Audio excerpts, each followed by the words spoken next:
बार जगन्नाथपुरी गया था, आप भी गए होंगे। तो मैंने मंदिर के महंत को पूछा कि ये भगवान का प्रसाद, माने वहां दाल और चावल मिलता है प्रसाद के रूप में, वो मिट्टी की हांडी में क्यों बनाते हैं? तो उसने एक ही वाक्य कहा, मिट्टी पवित्र होती है। लेकिन वो जो नहीं कह पाया महंत, वो आपको मैं कहना चाहता हूं कि मिट्टी न सिर्फ पवित्र होती है, बल्कि मिट्टी सबसे ज्यादा वैज्ञानिक होती है। क्योंकि हमारा शरीर मिट्टी से बना है। हम जब मरते हैं ना और शरीर को जला देते हैं तो 20 ग्राम मिट्टी में बदल जाता है पूरा शरीर। और इस राख का मैंने विश्लेषण करवाया एक लेबोरेटरी में, तो उसमें कैल्शियम निकलता है, फास्फोरस निकलता है, आयरन निकलता है, जिंक निकलता है, सल्फर निकलता है, 18 माइक्रो न्यूट्रिएंट्स निकलते हैं मरे हुए आदमी की राख में। ये सब वही माइक्रो न्यूट्रिएंट्स हैं जो मिट्टी में है। तो महंत कहता है कि मिट्टी पवित्र है, इसलिए हम मिट्टी के बर्तन में ही दाल पकाते हैं, भगवान को पवित्र चीज ही देते हैं, अपवित्र चीज भगवान को नहीं दे सकते। वो बहुत वैज्ञानिक स्टेटमेंट है, बस इतना ही है कि वो उसको एक्सप्लेन नहीं कर सकता। अच्छा, मैं वो दाल ले आया और भुवनेश्वर लेके गया, पुरी से भुवनेश्वर।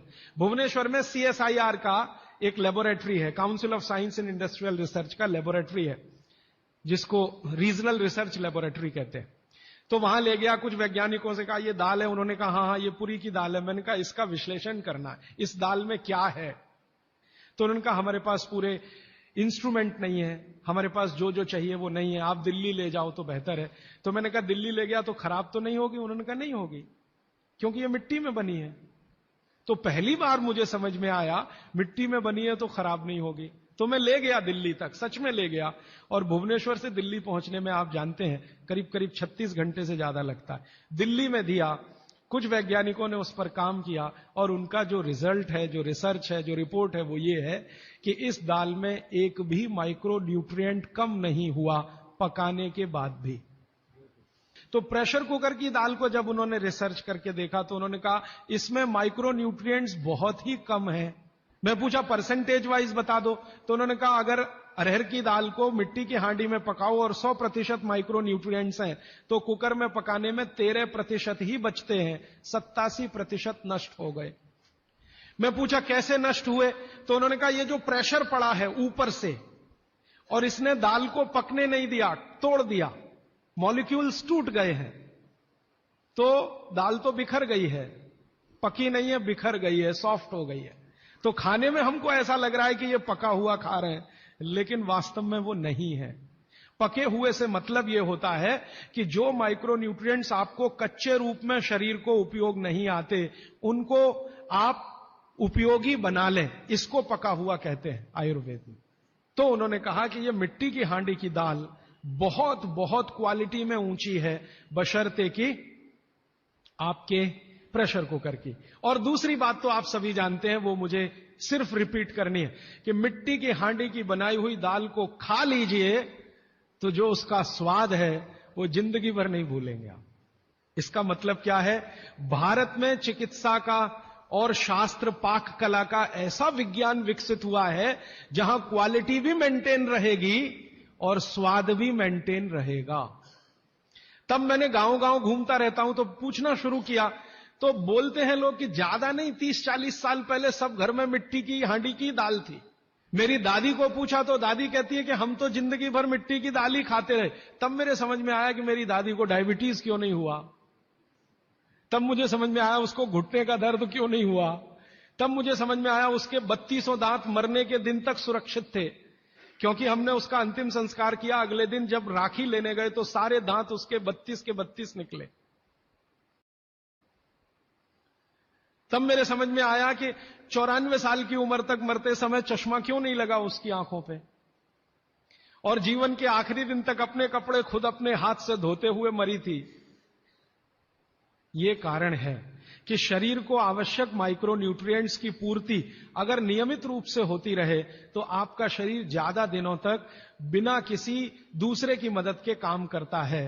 तो माइक्रो न्यूट्रिएंट्स पूरा सप्लाई मिला दाल में, जो खाई थी उसने मिट्टी की हांडी में पका पका के।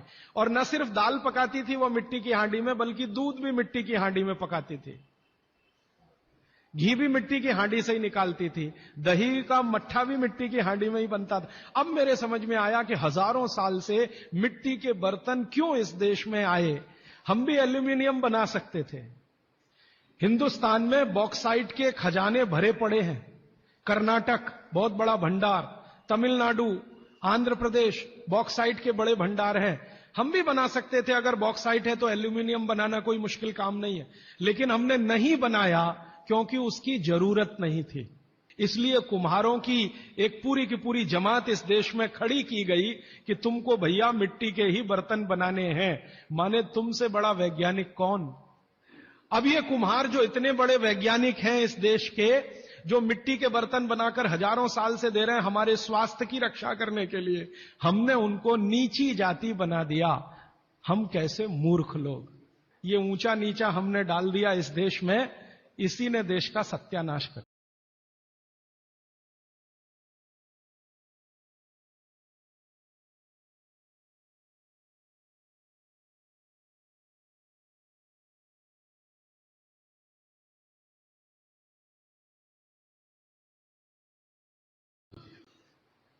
अगर प्रेशर कुकर की कंपनी जो बना रही है प्रेशर कुकर वो ऊंचा आदमी है, तो ये कुम्हार नीचा कैसे हो गया।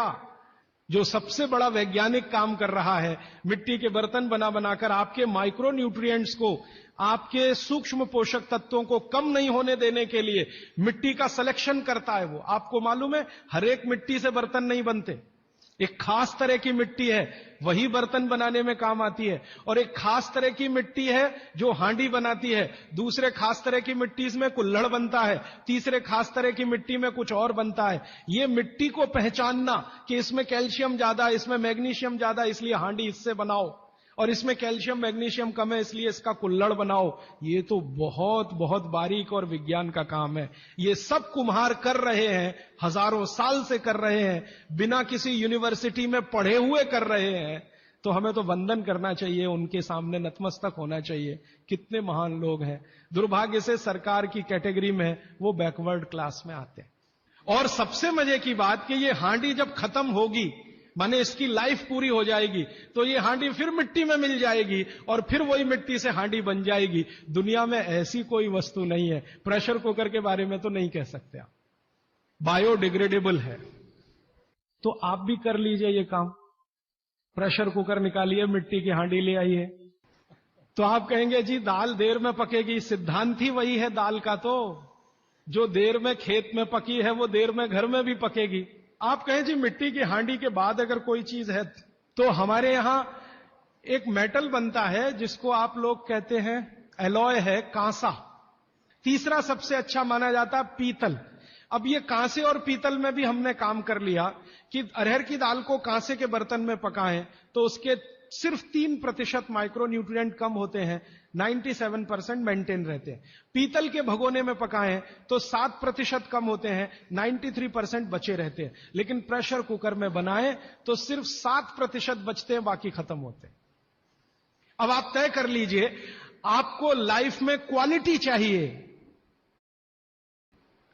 तो आपको मिट्टी की हांडी की तरफ ही जाना पड़ेगा। माने भारत की तरफ वापस लौटना पड़ेगा, इंडिया से।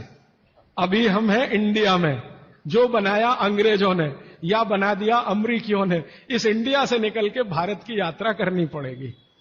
और मैंने पिछले 1-2 वर्षों में ये बातें गांव-गांव में कहना शुरू किया है, तो इसका परिणाम पता है क्या, कि कुम्हारों की इज्जत बढ़ गई है गांव में। और मैं मानता हूं कि मेरे व्याख्यान की अगर कोई सार्थकता है तो वो ये कि कुम्हारों की इज्जत इतनी बढ़ जाए कि वो पंडितों के बराबर आ जाएं, क्योंकि वो किसी से नीचे नहीं है, क्योंकि वो किसी से छोटे नहीं है। और मजे की बात कि वो हांडी बना के आपको 20-25 रुपए में ही दे रहे हैं, प्रेशर कुकर तो 250-300 रुपए का है।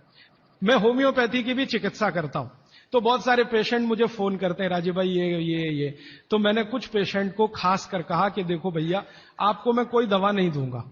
तो कहने लगे फिर बीमारी कैसे ठीक होगी। मैंने कहा एक ही काम करो, मिट्टी की दाल खाना शुरू करो, मिट्टी की हांडी में रखी हुई दाल खाना शुरू करो। चावल खाना है तो मिट्टी की हांडी का। कहने लगे राजीव भाई कौन करेगा ये सब। मैंने कहा आपकी बीवी करेगी या आप करोगे।